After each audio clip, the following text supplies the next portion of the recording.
பொருளாதாரத்துக்கு வழிவகுத்து தரணும். உன்னுடைய தொழிலை மறுபடியும் விசுவரமா எடுக்கணும். கடையும் வாடிக்கையாளர்களையும் அமைச்சு தரணும். அது இருந்தா போதுமா?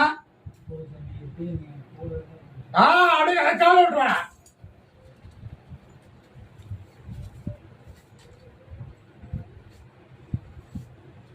கருத்தாமி ஒரு கடையை கொண்டு விட்டு வியாபாரத்துக்கு போனேன்.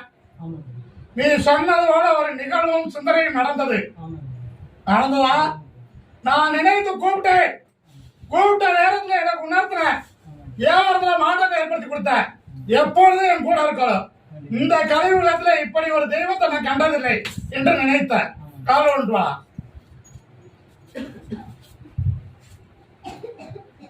கருத்தாவிக்கு செந்தூர் நாதனுக்கு அடிவேலனுக்கு மணியனுக்கு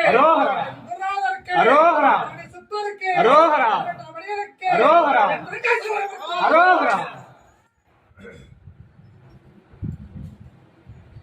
இதே மேல மேல வளர்த்தி விஸ்வரூபம் எடுத்து கொடுத்தா போதுமா?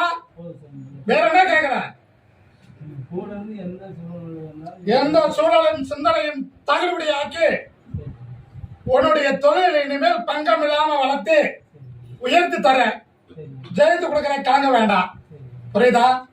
90 நாளைக்கு மேல அதே தொழில நீ கொடுக்க முடியாத அளவுக்கு வாடிக்கையாளர் அமைய வேண்டாம்.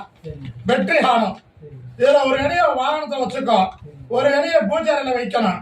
இன்னொரு கனியோட கனி சேர்த்து சாப்பாடு செய்து எல்லோரும் சாப்பிடணும். மனதும் சிந்தனை மாத்தி தாரேன். உன் பிள்ளைக்கு வழிவகுத்து தாரேன். மாற்றத்தை ஏற்படுத்தி கொடுக்கிறேன். இதே போல பௌர்ணமி அமாவாசையில நீ வந்து பார்த்துட்டு மறுகனி வாங்கிட்டு போ. வெற்றி ஆகும். அதுக்குதான் கடையோட கனி சேர்த்து சாப்பாடு செய்து சாப்பிட்டு சொல்லிக்கிறேன். மாற்றம் உண்டாகும். பௌர்ணமிக்கு மேல பூர்ணமாக குணமடையும்.